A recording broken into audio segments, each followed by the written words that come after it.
Hi, welcome to FC Cincinnati. We couldn't have asked for a more beautiful day to take a tour through this exciting project. For those of you who don't know me, my name is Janet Heil. I'm with Bear Becker and I'm Director of Programs with SMPS. For those of you who aren't familiar with SMPS, we are a group of marketers and business developers who are passionate about the AEC industry. I'd like to start today by thanking our sponsors, HGC Construction, GBBN, APG Office Furnishings, Hawa Engineers, and Fishback. And today we are joined by two co-hosts, the American Planning Association of Ohio and NKSPE. So welcome to all the new faces, and it's great to see the SMPS folks again. I'd like to introduce our project tour team for today. Starting us off will be Kim Patton with Elevar Design, David Breda, Elevar, Jenny Schmidt with Elevar, Dave Bearswill with Turner, Aaron Wisecup with Jostin Construction, Osemarie Contreras with Jostin Construction. Behind the camera, we've got Mitchell Sellers with HGC Construction and Anusha Baldaro with Bear Becker. And manning the technology from Mission Control is Jan Barnhurst with MSP and Mary Timmons with Allied Construction Industries. And now, without further ado, I'd like to kick it off to Kim Patton over in the Bailey. Welcome. My name is Kim Patton. I'm president of Elevar Design Group. On behalf of FC, of the construction team led by Turner and Jocelyn, the design team led by Populous, I'd like to welcome you to the new home of FC Cincinnati. This is a 26,000-seat arena built purely for soccer. There will be some other events, minimal, but it's really going to be a European style, one of the few in the country. It's on 12 acres in the West End. It's going to have a Wrigley Field or a Fenway Park-like feel to coming to games here, and we're very excited about that. We'll tell you more about the feature, but it's apropos that the design of this stadium started with the Bailey, and we're standing here in the Bailey. There'll be 26,000 seats in the stadium, but 3,100 in the Bailey, and we designed this in aluminum so that it could be the largest drum in the city. That's one person. You imagine 3,000 people on game day. So we're excited to give you a quick tour and welcome aboard. We're working 7 days a week, 2 shifts Monday through Friday to try to get things done. Trying to sequence some of the more intrusive trades, fireproofing, floor polishing at night. Thank you for the workout, Dave.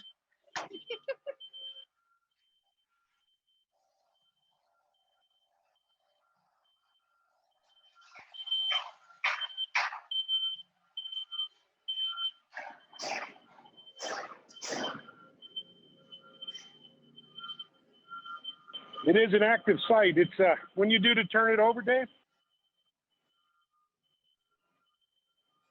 Sorry, delay on the muting. So we're looking for some events, hopefully in April. MLS still hasn't released the schedule yet. That should be coming. I know they're still working through some items with the collective bargaining agreement, but we'll know when the first game is here in the next few weeks.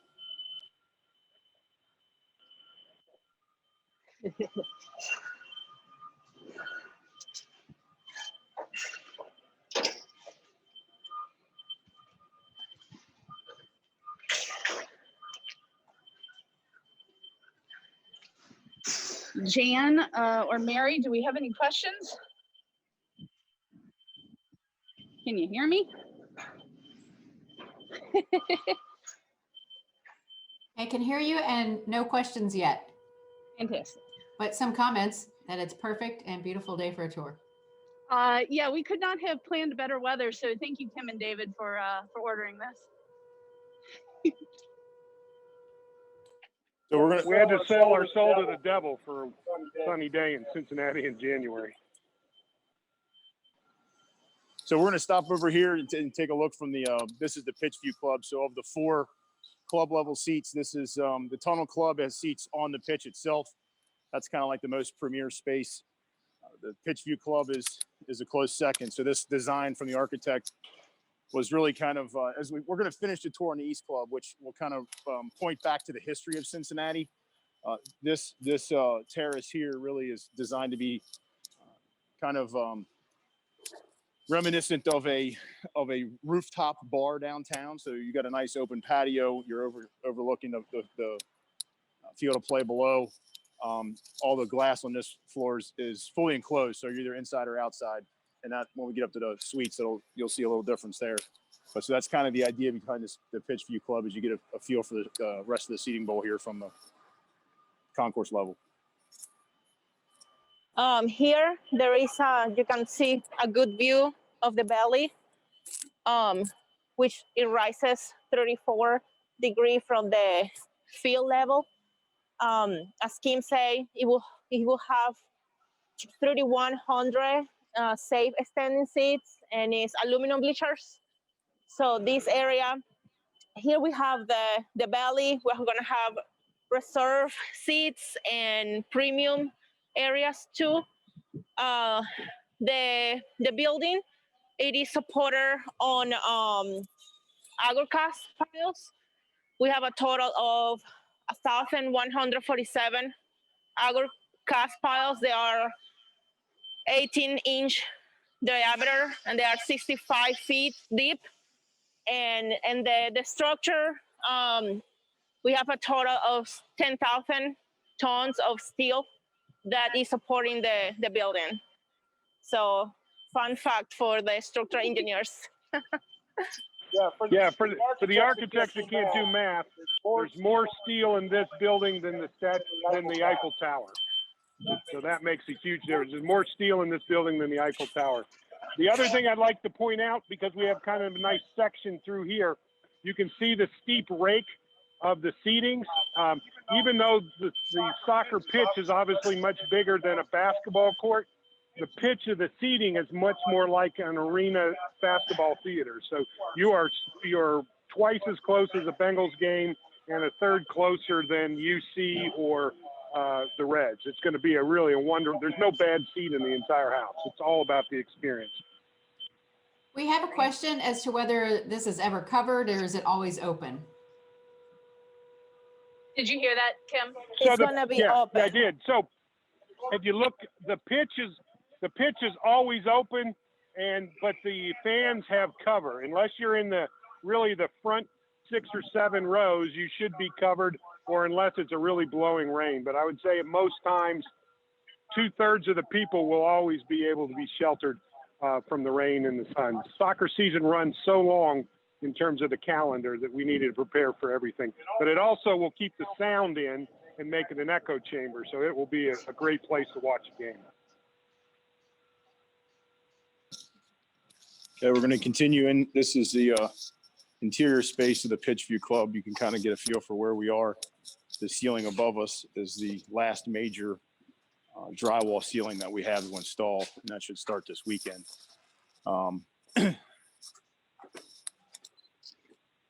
Just kind of get a feel for some of the framing of, we're getting ready. We've got stacks of drywall ready to go, but you get a feel for some of the framing of the bar areas here on the Pitch View Club.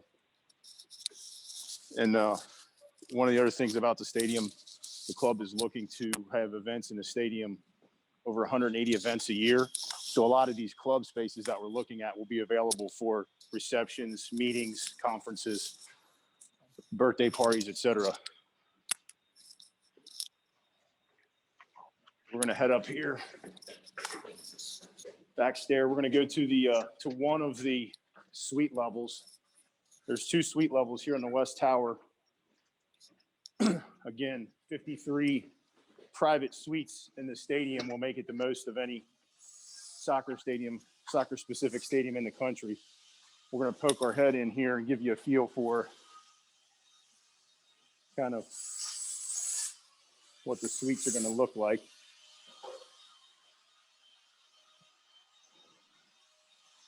So each suite is between 18 and 22 seats. Just a nice open space. There'll be an island that goes in the middle, kind of feel like a kitchen, like your kitchen at home for people to gather. One of the things the club decided to do, there's not a lot of suites that have individual restrooms.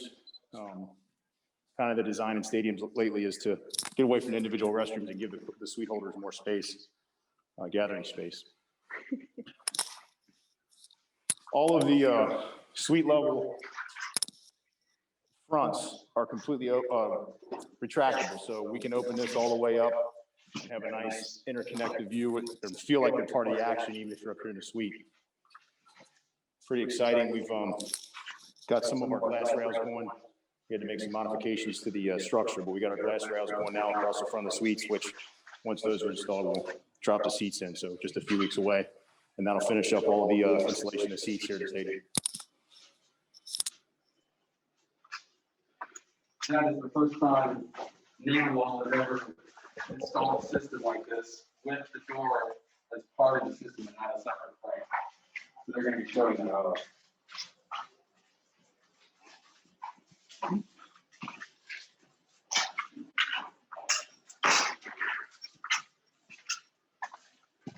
Here's a question. How many food areas are integrated into the design? Did anyone hear that question? Yes, but we don't know. There's there's food service areas. We're going to go down the concession levels, which is the main area for food service, and you'll get a feel. I don't have an exact number. Rosemary, you want to come over and give some of your stats? So just giving you a quick view of the West End Union Terminal. Nice view of the West End, and Rosemary will give us some stats on how we did with our CBA. Yeah, so here on the west side of the stadium limits with the West End community, which is this one you are looking at right now.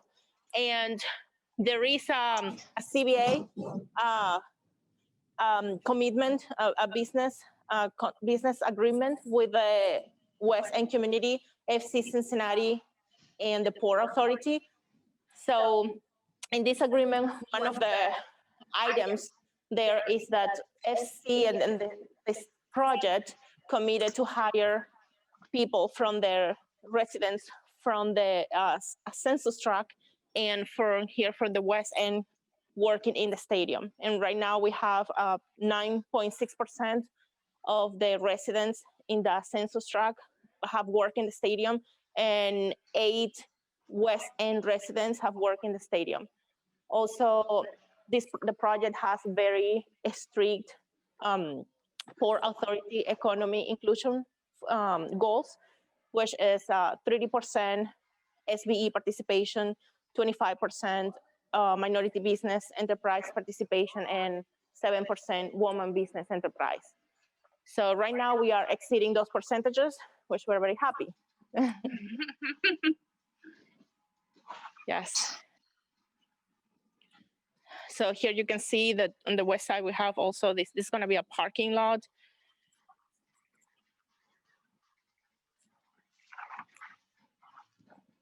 Yep. Okay. Let's continue this way. We're going to sneak back downstairs over to that concourse. So part of the design challenge you could see is to transition from the city to more residential areas, particularly from over the Rhine into the West End and the new construction. So the site occupies about 12.5 acres, and that's twice as big as Washington Park, to give you a scale. And there's 2 or 3 grade levels from Central Parkway to Central Avenue. So I think we did a great job in kind of fitting in this thing into the landscape to meet everything FC needed.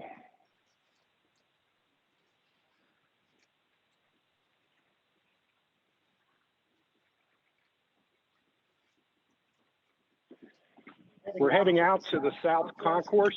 You'll see it's one of my favorite parts of the stadium. The Populous designed the concession stands. Oh, we're going to stop one more before we get out there. Yeah, just a quick look here. This is down to Cincinnati's club. So again, another one of those event spaces that on non-game days would be available for folks. But this is another. So of the 4 clubs, this is a second floor club on the west side.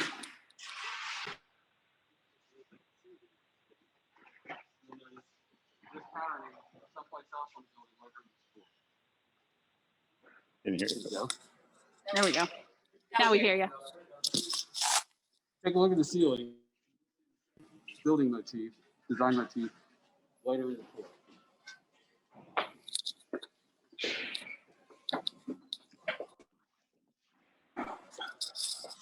I will say we're going to kind of leave the west tower here. This is where most of the interior spaces are. We're not going to go down to the first floor, which is the team space right now. I told you we have about 450 to 480 people every day. That area is very heavily under construction with finishes. So we are unable to get in there today just with all the activity that's going on. But the lockers, home team lockers show up this weekend. A lot of that space is getting close to being ready for final cleaning and finished up. So, and then we'll start to come up through second and third floor. So what you see there will, get finished paint here in the next few weeks. If you haven't bought your tickets yet, I highly recommend the south end of the stadium. It's one of my favorite. It has a combination of not only wonderful visibility into the stadium. As I mentioned earlier, we pushed all the concession stands and bathrooms to the outside, and there's just a lot of wonderful views of the stadium. We're going to pop over here real quick just to give you an idea. From this end, it's really a pretty part of the stadium, I think, and a great place to watch the game, and you can watch all the smoke come up out of the Bailey on the other end. Hey, Kim, what are those white things on wheels on the field? Those things that look a little version of something out of Star Wars are grow lamps, and they're connected together and controlled by computers. And based on the time of day and the weather and the sunlight, they move as we get this pitch ready. So we just laid this. Dave would lay the sod about a month and a half ago. So typically growing new grass in Cincinnati is a little difficult, but this is an incredible system of irrigation and heating and lighting, and then these solar grow lamps walking through the stadium. So a couple of comments. One is that the stadium construction updates on the website has pictures from October. Okay. Will they be updated? I don't know who controls that. Yeah, we just submitted some new information this past Friday. I'm actually surprised that it's not updated, but we'll Okay. reach out And to then them. another question, when did you say the lights will be tested? We're going to test the lights on Monday night, this coming Monday, and then whatever aiming we need to do. So everything was pre-aimed and set on the steel before the steel went up in the air. But obviously that's kind of a theoretical aiming. So once we turn those lights on, we'll take light level readings from the field and make sure we've got all of our lumens that we need. And if we have to adjust anything, we'll do that the second week of February. Okay, and have the special bars and breweries picked their spots yet? Yeah, the club is finalizing some of those with sponsors now. So I'm not at liberty to release all that information yet because they're still finalizing some of the details with the vendors. But I do want to stop here real quick. This is, Kim mentioned that all of the concessions are on the outboard side of the stadium, so that when you go to get a drink or use a restroom, you have a good view of the action on the field at all times. This is kind of like the last area inside the stadium where you get a nice view. It's kind of a neat spot just to take a look downtown. You can see District 1 right here, Taft High School. This will get a handrail across the front, and that really kind of finishes off this area. So this will be a nice spot to just get a respite from the game for a second to take a look down and get some views of downtown. It's also a part of the stadium where you can really see the steel and the large trees that were key to building this stadium. And then we'll show you where the skin is coming around, but these large trees are wonderful sections. And one of my favorite branches of a tree is just around the corner, but make sure you check out the real craftsmanship and design that was put into this steel structure. We will have total about 65 prime subcontractors that have worked in the project. We have subcontractors out of state that are coming from out of state, An example of that is the subcontractor for the railings, who's you can see here around the Concourse area and everywhere, which was manufactured by Trex Commercial in Minnesota, and it was installed by Harriet from Maryland. And also we have had Eastern Corporation, who installed the subroof here in the project, and they are from Atlanta, Georgia. Yeah, so here you can see. I think you can see on the screen now some of the steel. So yeah, it's just gorgeous structure. Looks like I'm a little bit ahead. A little bit ahead of you, but Osemarie, that was a great segue into our next stop here. The majority of our stuff is, Osemarie talked about subs from out of state. The majority of our contract work is within the states. We do have a few items that came from out of the country, and just a few, and two of those are combined together on the exterior skin. So if you've come down Central Parkway in the past 6 weeks, you've seen us start to install our exterior facade, what we call the exterior fins. There's 385 of these fins. There's 273 of those on the east side of the stadium here that have an LED light bar installed on the inside, on the outboard side. All of these fins were extruded aluminum made in Qatar, shipped over here by shipping container, fabricated. The lights that are installed are from a manufacturer named Seiko out of Montreal, Canada. Very similar system to what's installed on the Burj Khalifa right now, if you've seen that system. But this exterior facade then was fabricated here underneath us in the parking garage, these fins by a contractor out of Green Bay, Wisconsin, Jones Sign Corporation. So we are about 70% complete with our fin installation, and expected to finish up the first week of February, and then we'll do some testing on the lights on the outside here. So, but as far as stuff coming from out of state, those are really the two main things. We also have a few light fixtures from Italy down in the East Club, which is where we're going to head here in a few minutes.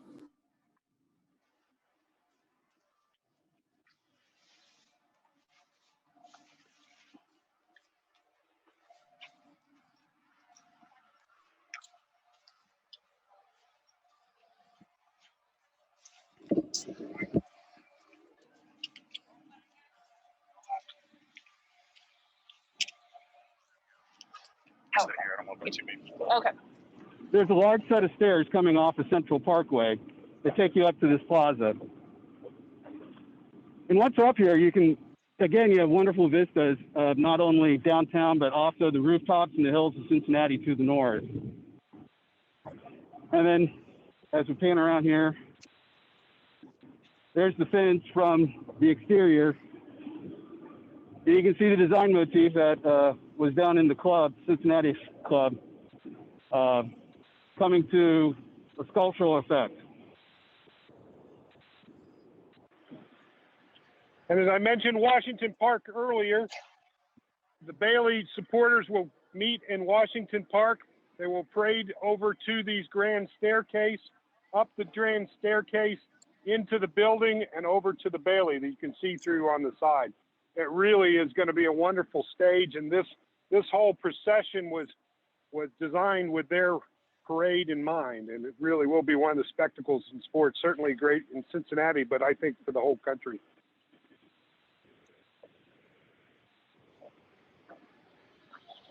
Right now, We've this shown area, you the view. Yeah, so right now this area is preparing for gravel. We're gonna start putting gravel soon.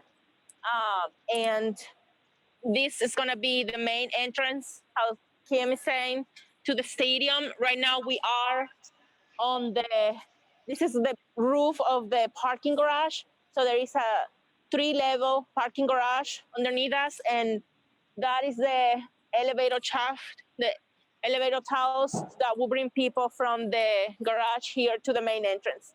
And all this is gonna be pavers. that will be installed. And right now we're, as I say, getting ready for gravel.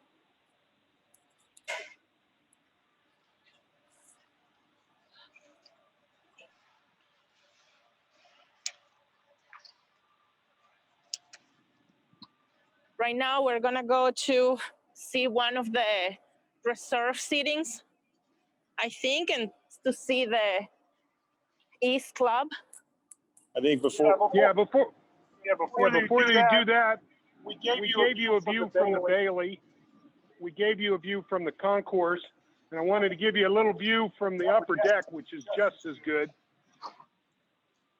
And then we'll go down the reserve seating.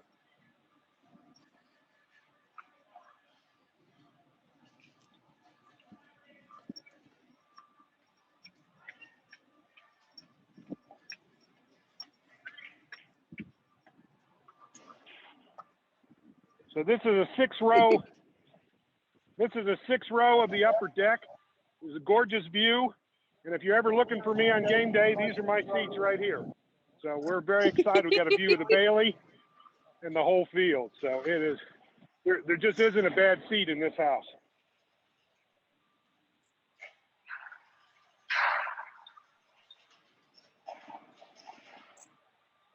So a couple more questions back to that parking. I may have missed it. How much parking was included on site? There's over 1,000 spaces on site. Yeah, 380 of those are in the garage that we were just on top of. And then the county is building a garage on the northwest corner of the site with about another 700. And then has plans to build another 750 car garage over near Findlay Market. So here's a picture of that garage that'll be right next to it. Thanks, Jan.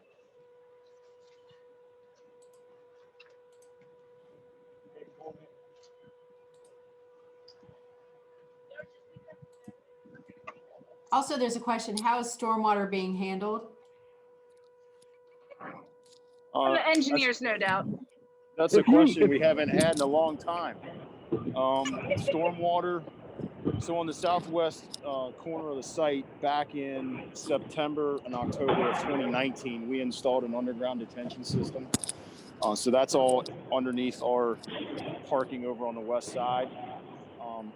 Interesting, the drainage that comes off the field goes into a trash interceptor, which was new for me as well, to try to, if any cups or debris get into the storm system, there's a trash interceptor before it goes out into the storm detention system out on the southwest corner of the building. But the fun installation part of that's been over for quite some time now. Yes.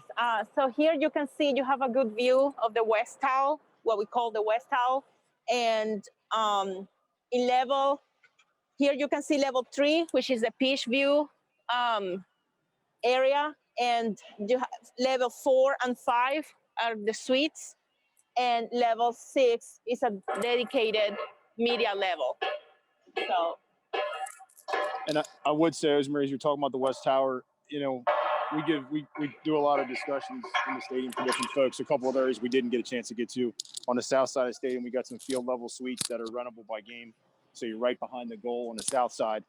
And one of the other cool things you'll see if you look across the field is there's actually 4 rows of seats on the pitch itself.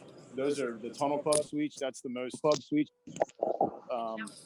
Exclusive club, I guess you would say. So when you have tickets for the Tunnel Club, they're really kind of like courtside seats in the NBA. You'll come out of the tunnel with the players in the same access and access your seats. And this one unique tidbit, the first set of seats you see by the Tunnel Club exit are actually patron seats. The second set is the team bench. And this will be the last stadium that the MLS will allow to be built with the with fans closer to midfield than the team bench. Are you anywhere near section 2, row 15? Someone's asking. We're going to head down here into They're the not East labeled Club, yet. the first Okay. financial club. This is the last space we've got to stop in. And this one was, I said early on, that first club we stopped at was kind of like was patterned after like a rooftop bar. This one is to kind of pay homage to Cincinnati's brewing heritage. So this is set up kind of like a beer hall. Dark ceilings. We're going to have 963 lights that hang down from these ceilings, individual pendant lights, which will start installation on Monday. Those are the ones from Italy I noted earlier. And then we've got, you know, kind of nice big open space. Behind the bar, you've got a brick face tile. And then in the restrooms, some finishes that kind of harken back to the beer baron days. How many lights are going to be hanging in here? I think it's 965, I think is the final number. And you can look up and see every one of these individual electric boxes is one of the individual bulb lights that hangs down.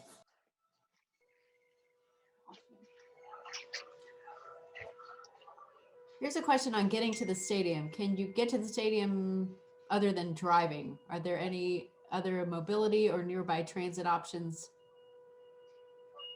Yeah, so when we took in a view of parking in the area, there's over 6,000 spaces in the area.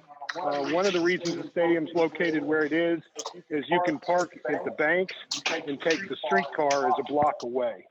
On game day, the main Central Parkway out in front of the stadium will be blocked, so the closest north-south road to the east will be Elm Street. And so coming up, we're hoping a fair amount of people will park down in at the banks and then come up on the streetcar, spend time in Over the Rhine, come to the game, and then backtrack. And so we're hoping this energizes more than just the West End and Over the Rhine, but the whole city on game day. Great. Do we know if there are EV charging stations? There is.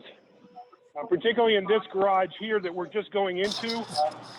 That question sounds like a plan because we're walking around the corner. And yeah, do, right? On cue. Here's the AV charging station. So we actually came in here to show you the fins laying down. So this is the fin shop and the fins that they have left to do as part of this. And the beer cellar. And we wanted to point out, if you know the site, well, we'll look at the fins here. They come in pallets like this, and you can look at the LED strips in these. These are really high-tech display. These are high-tech light fixtures. This track right here will have an LED strip that's programmable on the east face. So that's kind of what we're installing over here. I don't know specifically. They're not everyone has an LED, just the ones on the east. So. And that's the ones we've been focusing on the past couple of weeks. So they've got the bulk of those installed. We had 26 fins left to assemble in this garage between today, tomorrow, and Saturday. Then they're all assembled. We just have to get them up in the air. Wow. If you look over to your east here a little bit, you can see a little bit of the limestone up and around the concrete. This garage is up against the old brewery beer hall. It's or barrel storage of the adjacent brewery. You may know it if you know Central Parkway. It's the parking, elevated parking to the ballet. We'll show you around the corner. There's 2 levels of beer cellars that go down as far as this 3-story garage. And at some point, as the development grows around here, we're expecting to see one of the most incredible brew halls in that building. There's a very similar project that was done in Barcelona a few years back, if you Google that. So it'll be a neat spot. Will these garages here in a second we get downstairs? Will these garages have monthly parking programs like for non-game day? Yeah, everybody's got to be out 2 hours before game day. You can start to see the brew. One of the connections in through the brewery there. There was actually an 8-story brick brewery that sat on top of this stone foundation. They poured a parking garage on top of it, is how sturdy it is. Should be one of the neater spaces in the heritage.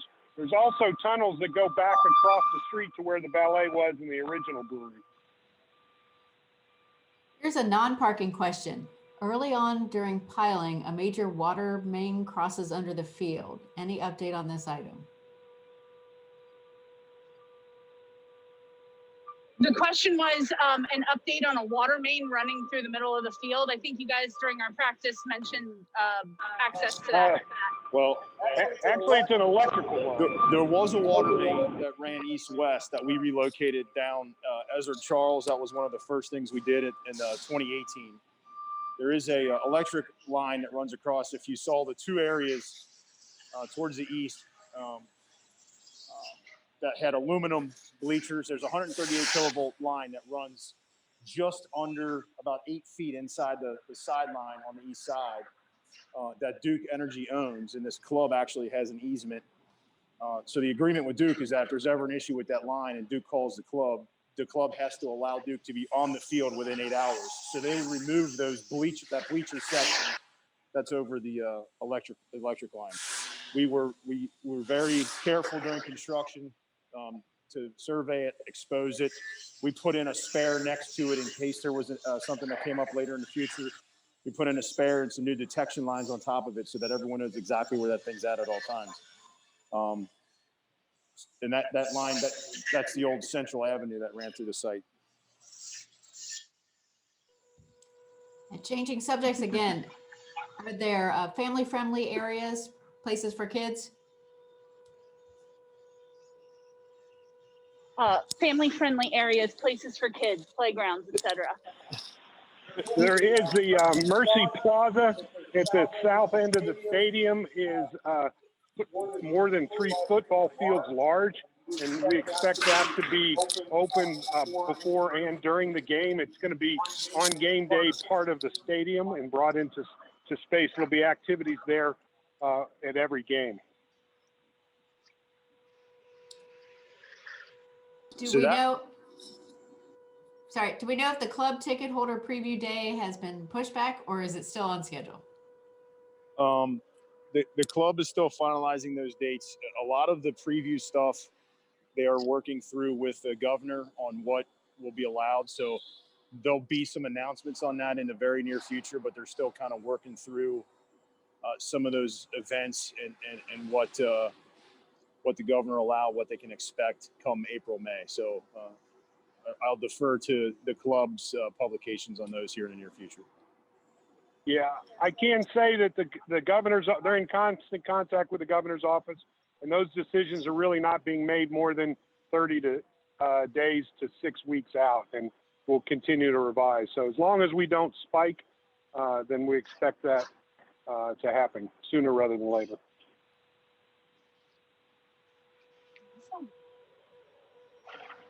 Anything else? Well, I mean, that's really kind of the 10-cent tour. Again, I guess the biggest thing you didn't see, which we mentioned, was the team space down on the first floor. Just too much going on in there right now to bring even this size group down through there. So hopefully we'll get a chance to reveal some photos of that here in the next, in the next few weeks. But that's really it's more than a 10-cent tour, maybe the 50-cent tour, I guess. So if you have any questions, any final questions, we can Jan, answer. Mary, are there any other questions in the chat?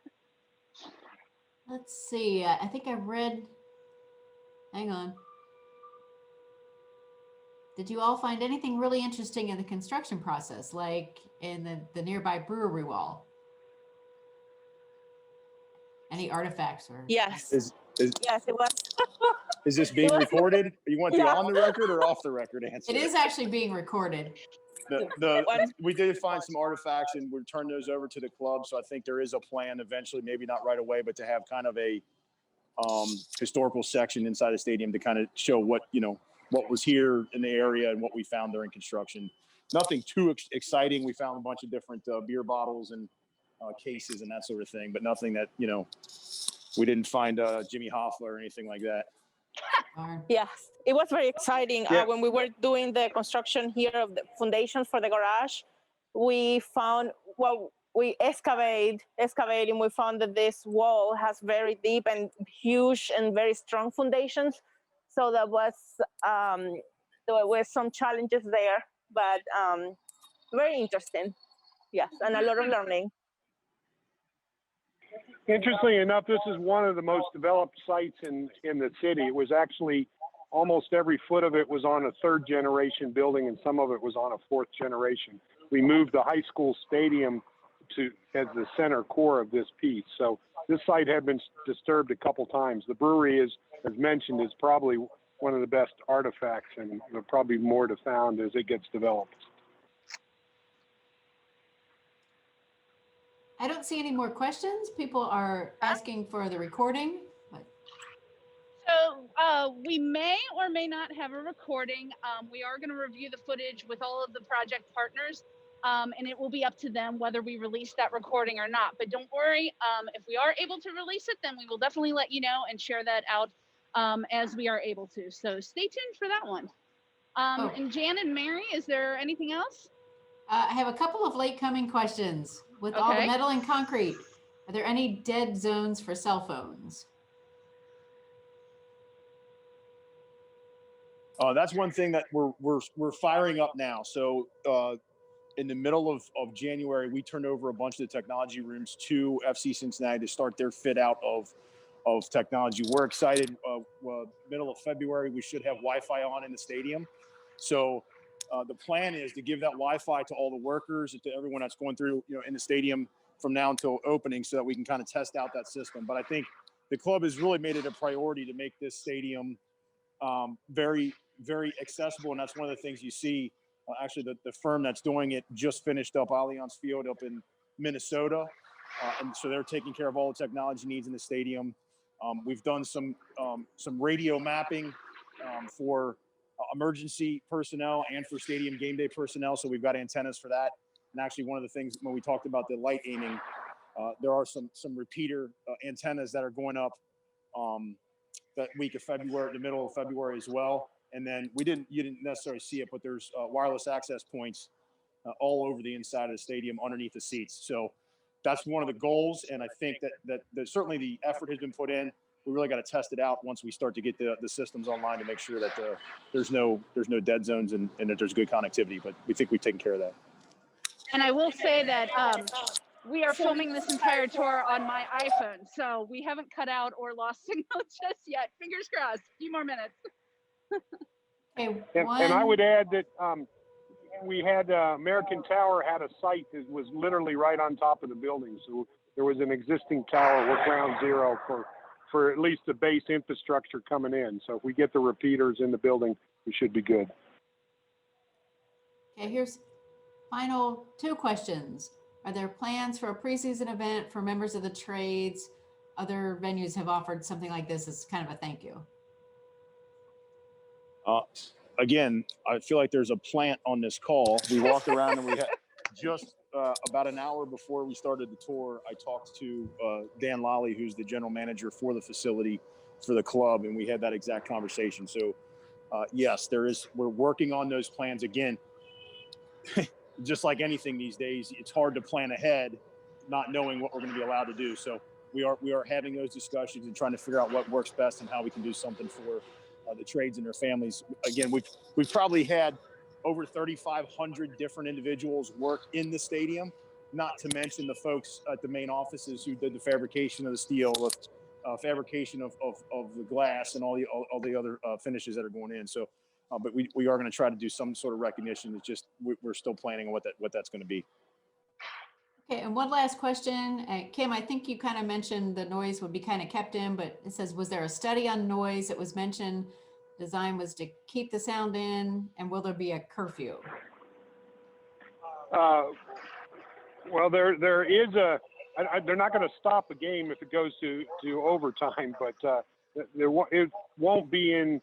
I don't believe there's any operations after midnight. There is a development agreement, and I'd have to refer back to the specifics on the development agreement. There was extensive discussions on noise and sound, and there was some studies about what the peaks of noise and what this generates. So yes, it was considered at every level on this project. I've got no more questions. Great. Well, thank you guys very much. Huge thank you to Elevar, Turner, and Jostin for hosting us here today. You guys did a fantastic job. We really appreciate your time and your effort that you put into this. And thank you everybody who is on the call, NKSPE, APA Ohio, and all of the SMPS folks watching remotely. We wish you could be here. It is a gorgeous day to be touring this incredible project. But we'll have to wait just a little bit longer, and we can all come back and watch a game or something. So we look forward to that. If anyone has any questions following up from the tour, you can email me at programs@gcsmps.org. Again, it's Janet Heil, and from SMPS, NKSPE, and APA Ohio. Thank you very much, and we'll see you again.